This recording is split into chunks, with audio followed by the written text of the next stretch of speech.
Hello and welcome to another bodgit and leggit video. Today we're going to do part 2 of this Opel Zafira. Now, in part 1 I was explaining about what the problem was, and we think we kind of know the problem. So what I'm going to do now is take the engine out. Now, this one, it could be a bit tricky because all this is in the way. The engine's basically built kind of underneath the actual dash, you could say, so we might have to end up taking all the wiper cowling off and the wipers and stuff just to make it a little bit easier for us to get the engine out, which isn't a problem, but it just makes it more annoying. And I'm just kind of going on them moods where, you know, just can't really be asked to do anything. I'm sure we've all had them days, and that's one of my days.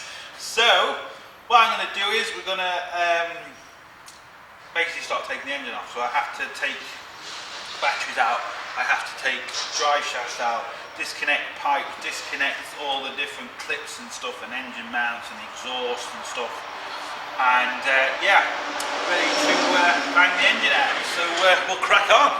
So there's a few air conditioning pipes and stuff down here. Now you have to be careful with air conditioning pipes because they will, if there's stuff in it, it will be under pressure and it could blow out. You don't want it in your eyes or anything like that, so be careful to make sure there's nothing in it. There is little valves you can let the pressure off. We have the exhaust down there and the inlet manifold right underneath here. As you can see, this is the bit I was actually telling you about. So these are the few pipes and everything we have to disconnect, and obviously water pipes. We have to make sure the radiator doesn't get in the way. So I'm going to try and film as much as I can, but some stuff I'm not going to be able to film because it's going to be in awkward places. I'm taking out the engine and gearbox together because it just makes it easier for when you're putting it back in my opinion anyway. So I'm going to do a bit of work on the top and then we'll get underneath. I'll just move my Batman coffee cup out of the way. But I'm not, like I said, I might not be able to film every part of this, but I'll explain everything as best as I can. So what I'm going to do first is take the battery off. Now it's a good idea because I haven't got an engine for this car yet. I'm just taking it out, getting it ready to put a new engine in. So I've only got today to take it out. Well, actually I've only got, it's 12:30 now, so I've only got a few hours to get this engine out. And it's a good thing, once I have the engine out, I can't really put the battery back on because I could have a good few loose wires hanging around and it'd be a bit dangerous. So make sure all your windows are up and stuff because this is going back outside, so you don't want it obviously to be raining or anything like that. It gets it in everywhere. So let's take the battery connections off first, whip out the battery. And then once I've whipped out the battery, I'm going to disconnect. I can actually kind of do that now. Some of these plugs, they should just literally clip in and push out, which is what's happening there. So just clip in the two things and push out together. So I'm going to start disconnecting wires, start disconnecting as many pipes and wires as I can on the top before I move underneath. So some of the sensors, disconnect as many as I can. This is the Lambda sensor here, so disconnect that.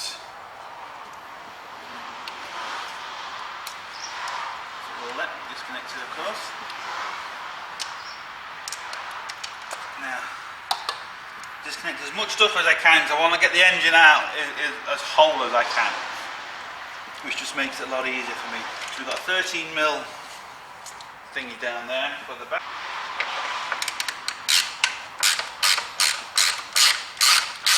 It's always kind of best to take the battery out first because at least then if you do cross anything or touch anything, you're not going to really do any damage.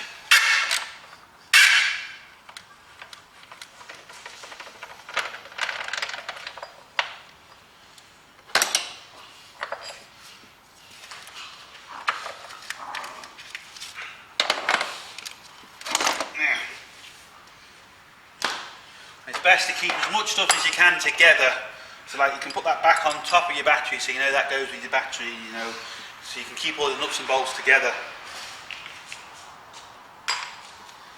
Because especially like this, if you're not putting it back straight away, you can easily forget where things go and stuff. It also looks like I'm going to have to take this off because of the way the engine sits. So I'm going to see how easy that is now to get off. this should just pop off under there first off. Take out the little rubber piece, slide that underneath. It's this thing, this piece I really need to get off. It'll just make my life a lot easier with the engine.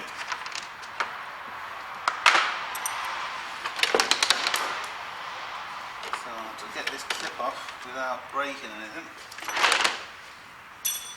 this is for the water jets. So I need to pop this off somehow.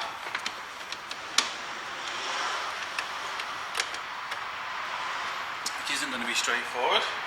So this is the problem with some cars. Some bits, they are designed to clip on and not kind of come off easy. Now, lucky enough, that came off quite easy. But just take your time on these sort of things. You don't want to rush, because for a little thing like that, if you break that, you know, you're going to have to buy one from a main dealer. You might have to buy a lot, and it could turn out to be quite expensive for such a little stupid part. So I can see this is bolted, looks like 10mm, 1, 2, 3, 4, at least 4 10mm bolts that holds this on. So I'm going to whip off this first. I'll turn the camera back on and we should have a lot more room to get to things. Right, so as we can see, we've moved this whole thing, 4 10mm bolts. Now, with most things when you do this, believe me, it is easier to spend a few minutes just to remove things to make your life a lot easier. Now, I should really listen to my own advice, because there is times, even in my videos, I think there's one coming up shortly where I said I can't be asked to do this, and I did it, and it didn't particularly work out too well. So, you know, I should really listen to my own advice. But honestly, it's best to do it because it does make your life a lot easier. I can get to all the pipes now, I can see everything, and at least I can lift the engine out so much easier. For the sake of a couple of minutes, it's going to save me hours. I could have done it without it, but it's just going to make my life a lot harder. So, now we've removed that, we just need to keep taking more things off. Like, I need to take the ECU clip off here,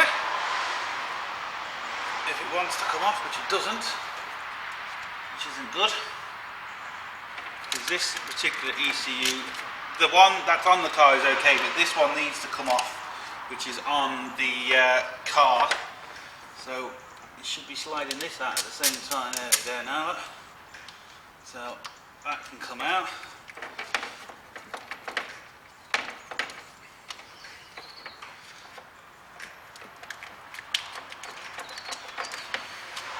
There we go. So that's out of the way. A couple more pipes we can take off, a couple more clips. What else we got down here? More clips. Mix that.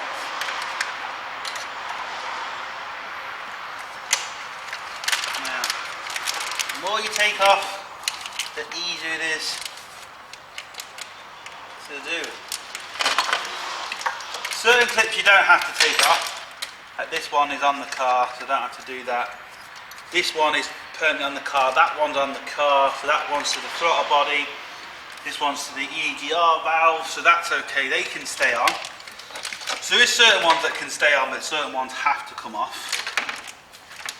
Things like this pipe for the water has to come off. What else? The heater matrix pipes have to come off, which is the back of the engine just here, they have to come off. The radiator pipes, they have to come off. And I think that's basically all I can really do from the top as such. There is obviously like the engine mounts and stuff, but I don't have to take them off till last. I think that is basically it. So what I'm going to do is, I'm going to disconnect, I'll show you, disconnect the radiator pipes, disconnect the heater matrix pipes, which are right, I might not be able to see, which are right in here where my fingers are. Disconnect the bottom radiator pipes there, and that's really it. That's all I can really do from the top, and then we'll lift it up and see where we are from the bottom. Right, what I'm going to do, because I need to have this rolling again. I'm going to take off the 2 drive shafts and just basically put the bolts back to the hub so I can put the wheels back on so I can push it out, because I've got other jobs on tomorrow and this is not getting finished tomorrow. So what I'm going to do is to take out the drive shaft, I have to take off the centre CV bolt and the 2 bolts holding the hub onto the shock. Now that looks to be around 32mm, and I think these ones look to be around 18-19mm. So I'm going to get them, turn the camera back on, and we'll whip them off. It is 32mm for the centre one and 18mm for the 2 bolts on the top. Now,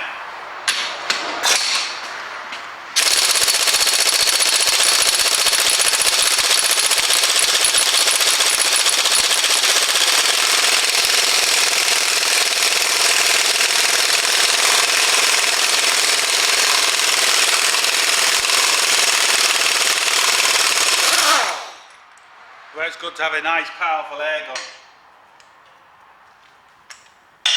Now see if these comes off without me having to hold the other end.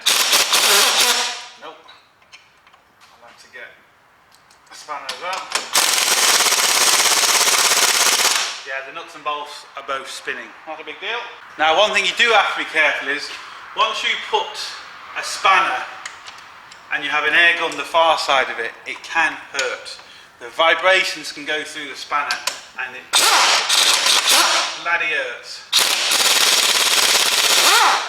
That one was okay, but believe me, it does hurt.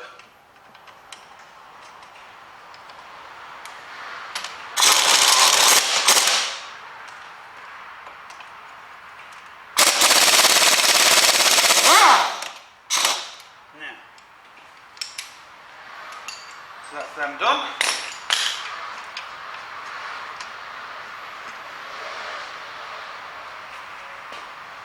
See if they're moving.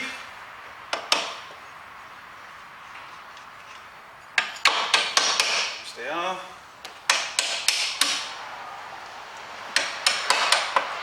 Now, before someone comments, you're not supposed to hit the bolt with a hammer. When I get these bolts out, I show you they've got a dome on the end, so it means you can. Now, I just want to see if that feels solid. Like it's not going to move at all. So what we can do with that is get our air chisel. Now this air chisel was bought from Aldi's, don't know how many years ago, 20 odd quid, unbelievable, brilliant. This air gun on the other hand wasn't. The Aldi air guns, they're not very powerful. That was like 600 quid, that one, but it's very powerful. But I have to say, this thing, for the price of it, I cannot fault it. I've had this, I use this, I chuck it on the floor, absolutely perfect. Now don't get me wrong, the more expensive ones might be a bit more powerful, but I mean, for the price of this, you cannot go wrong.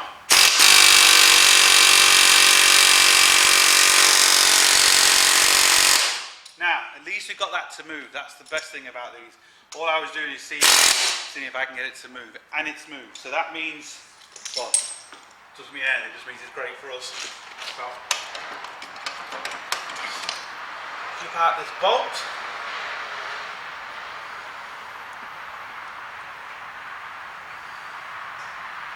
Which is caught.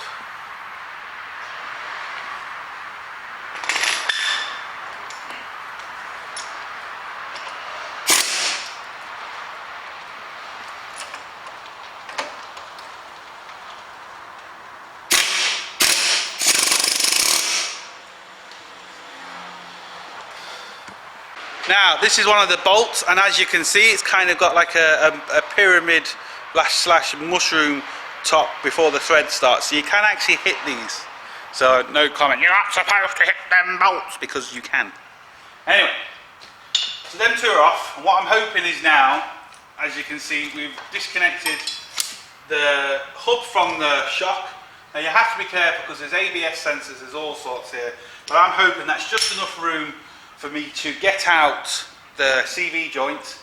Then I'm just going to loosely put the 2 bolts back, so I'm just going to push it outside. It just means I can get it out of my way.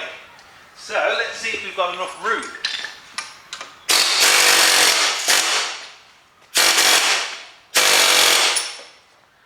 and we're close.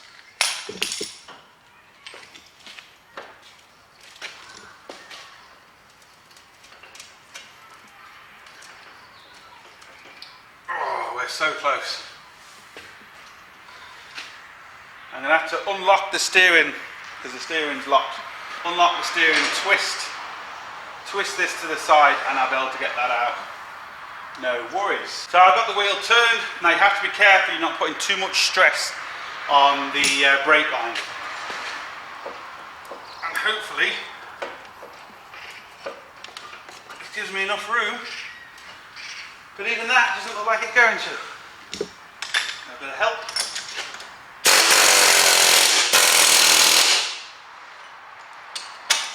There we go. Now, sorted. So what I can now do is just put these back on. I'll do that in a second. Just put these back on. Oops. Or chuck it on the floor like I just did. I have the second one. I'm just going to loosely put these back on. They just go through here. As you can see, the hub goes on there as well. Just hand tighten the bolts because it's not going out, it's just going to be pushed out on the forecourt or the car park, whatever you call it, waiting for an engine. So we're going to have to do this with the far side. There's no point in me filming it because it's going to be exactly the same. I'm just going to pop out the drive shaft just like I've shown in other videos, in my clutch videos and stuff. You just get something in behind it and pop it out. Sometimes you might even just pull out, it just depends. Sometimes it has to be bolted out, it just depends on your car. This one looks like it just popped out, it's going to get a big lever bar. Go in behind it, pop it out, pull it out. But obviously when you do that, you need to make sure you've drained your oil first. Otherwise your oil's going to go everywhere. So drain your oil first and then do it, which is what I have to do next. So, as you can see, 2 drive shafts there. Now, there was no oil in the gearbox. I took out the drive shafts, going to catch the oil, and just nothing came out. So there's definitely not enough oil in the gearbox. There might be a little bit in the bottom, but there's not enough. Now, this is where it becomes a problem. This is the decisions sometimes we have to make, and it's very, very difficult. I need to disconnect the exhaust. Now, there's a couple of ways of disconnecting the exhaust. You can disconnect it from under here, from the cat, or you can disconnect it from the actual engine itself. Now, hopefully this is coming through on camera. These bolts are just completely and utterly rusted. There's no way I'm going to get these bolts off, not without snapping them. And the bolts along the top, which you can't see on the head, they're exactly the same way. So, what do I do? So, I've got a couple of decisions. If I start cutting off these, I'm going to have to re-thread and re-drill and cut and do absolutely everything. That's going to take me a long time, and that's going to cost the customer more. If a load of head bolts snap on the exhaust, it means I have to then send it away. Now I am getting another engine in, but you know, this is the problem. So the cheapest and quickest way for me, or the cheapest way for the customer, is for me to cut the exhaust here and re-weld it once I get it back in. Now that might sound very, you know, people, oh, you don't do that. Well, at the end of the day, I have to look out for the customer here as regards, because obviously changing engines and stuff, that isn't cheap. So, you know, these costs can soon go stupidly amount. So I have to kind of save the money. If I cut the exhaust here and weld it back, it's not going to be an issue. There's going to be no issue whatsoever. So that's what I'm going to do on this case, just because it's going to be cheaper for the customer. These are the problems, and I'm sure everyone's going to have their own opinion on this, but I've been doing this for years now, and it's the cheapest and quickest option to do. You know, I really would like to cut them off and get them, you know, re-tacked and everything like that, but that's just going to cost a hell of a lot more money, and they don't want to spend. They want to spend as least as possible, which is understandable. So this is the way I'm going to do it. So comment as you want, but believe me, I'm sure this thing's been done on everyone's cars that people don't realise and they take no notice of it. But anyway, so that's what I'm going to do. I have all I'm going to do now is disconnect the 2 engine mounts. So I've got a bolt here, a couple of bolts on the engines for the front engine mount. I'm going to disconnect the back engine mount, and then I've got a couple of clips, like especially on the back here, We've got starter motor clips, we've got a few sensors, we've got a few other bits I'm going to disconnect, ready to lift the engine out. So we're getting there. So I'll turn the camera back on once I've undone these two engine mounts. As you can see, I've loosened the two engine mounts at the bottom. Obviously the engine is rocking now because there's nothing at the bottom holding it. We have one engine mount down here. There was a 16mm bolt going through it, and E18, which is here, as you can see, a torque. So an E18mm bolt to take off them. This is why I was saying it's important that I have to kind of keep the cost down, because as you turn this engine mount around, I don't know which side it is now. Now this side here, you can see it's cracked, it's gone. So these are the unexpected costs. You're going to need a new engine mount, and if I had to then spend a fortune on the exhaust and an engine mount and something else, before you know it, there's an extra 300 or 400 quid on top of the original price. So this is why I have to try and keep the cost down and do everything as best I can, but still do it properly, but kind of save as much money as possible. So I haven't cut the exhaust yet, but I'm going to. And then there's a couple of wires and clips at the back. Now, if anyone thinks it's a really bad idea, say it now. No, okay, well I'm going to cut the exhaust then. So I'm going to do that and take the clips and wires off the back here. Then we'll have to work on the top again. Okay, so we're back to the top. Now you can't see it yet, but once I get the battery box removed, you'll see the wire disconnected from down below. I disconnected the alternator and the starter motor. There was two 13mm bolts, one 10mm bolt and one 8mm bolt. And the whole wiring harnesses feed through the back of the engine, and it feeds up through here. Just means I can flop it out the way and get the engine out. I'll show you that as soon as we get the battery box out. Now the battery box is two 13mm bolts, there's one there, one there. We'll whip out the battery box, and underneath we will see the gearbox mount, a few more pipes, the gear links cables and a few connections. So once we've whipped out them connections, we are getting close. Sorted. Right, there was three 13mm bolts. One was on this corner here hiding away. Now this is the wiring loom I took. You can see it runs all the way along here, and this is the end that was on the starter motor and the alternator. There was an earth. This was the starter motor, and here is, no, this was the alternator, this was the starter motor ones here. So as you can see now, we can literally just move that out of the way there, so it's out of our way, but we had to take it off, otherwise it's connected to the car. So all we've really got left now is a couple of air conditioning pipes. Just move that out of the way. We've got gear linkage cables, couple of connections on the gearbox, like the reversing lights and stuff. We have the clutch cable, the pipe for the clutch, the hydraulic clutch, which is just in there. We need to disconnect that, and we are then, apart from maybe a few more wires, we are good to lift this out of the way. Lovely. Right, as you can see, I took off the expansion bottle, which was just on top of the ABS pump, just gives me a bit more room. Now I managed to get the gear linkage off. These can be a nightmare. These just pop off, so I just got a big bar and pop them off. As regards, which you can't quite see, where they actually bolt onto the engine, where my finger is, they're special clips. Some of them twist clockwise, some of them twist anti-clockwise, some of them push back. They're a nightmare. They can break. They're an absolute nightmare. So what I tend to do is, if I can, I've just unbolted the bracket that holds on the car, which is two E14 nuts. Sorry, two E14 bolts. And what I've basically done is I've unbolted the whole bracket, as you can see, that hold on to the gearbox. So I haven't tried to disconnect the gear linkage cables from the bracket. It means I can't do any damage, and it's just a lot better job. So they are disconnected, which is good. I'm still in two minds what to do with this exhaust. Them bolts are rusty there. Now it is easier to get them out once it's on the floor. If I try and take the manifold off, I'm not going to have a lot of room to move the engine, so it really is swings and roundabouts.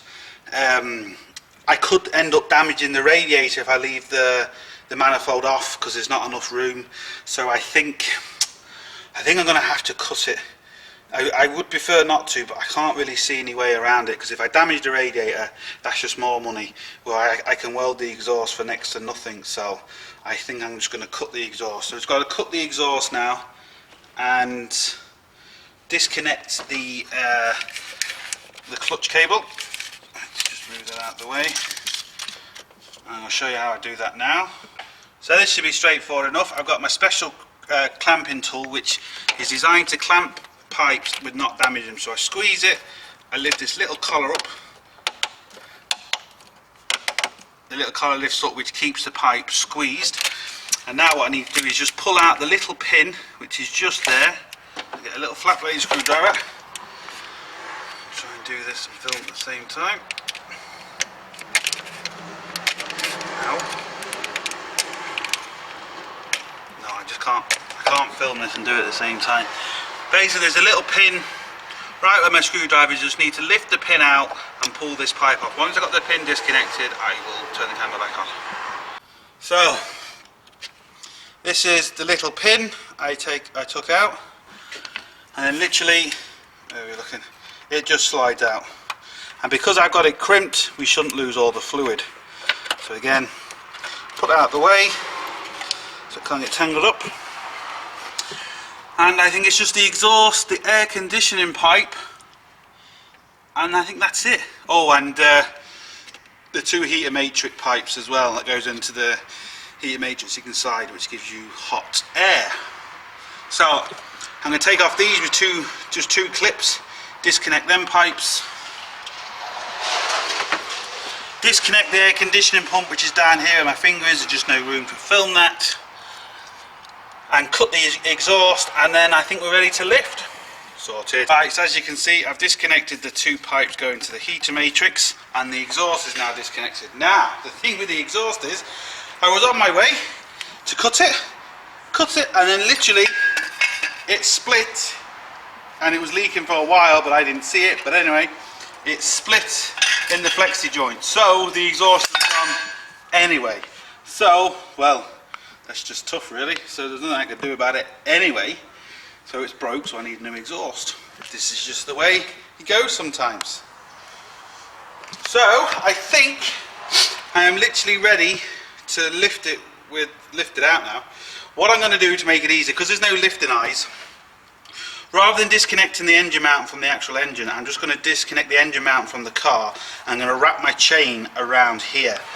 I'm going to more or less do the same with this. Now this engine mount is bolted on the gearbox and on the actual chassis of the car. So what I'm going to do is disconnect this first, let this side drop, take out these 4 bolts because this needs to come out of our way altogether, then wrap the chain around the actual part that holds on to the gearbox and have 2 chains either side, which will allow me to lift this thing up completely upright and hopefully get it out. So I have changed my mind yet again. So what I'm going to do is, to make it easier for me, because I don't want to be tripping around this engine, it could be another week before I get an engine for this, because the customer is getting an engine, so I don't know how long it's going to take. And rather than me having it sat there in the way, you know, the gearbox or anything could be getting damaged, you know, it's just no point. So I'm going to leave it in the car. All I've got to do is literally disconnect another 6 bolts, which is the engine mount bolts and the gearbox bolt, and this thing will lift out. About half an hour this thing will be out. So I'm going to leave it just because it's going to make it my shed and everything a lot tidier. I don't have to be tripping around it. So I'm going to leave it in for the time being, but it's ready to go, which is the most important thing. So yeah, I'm going to leave it to that. So we're going to leave this to part 2, and part 3, whip it out, put the new engine in, fingers crossed, hope it starts and drives and does everything it needs to, and it's out the gap. So part 2 over. Hope it helps. Thumbs up and subscribe, and don't forget, get your hands dirty. See you for the next one.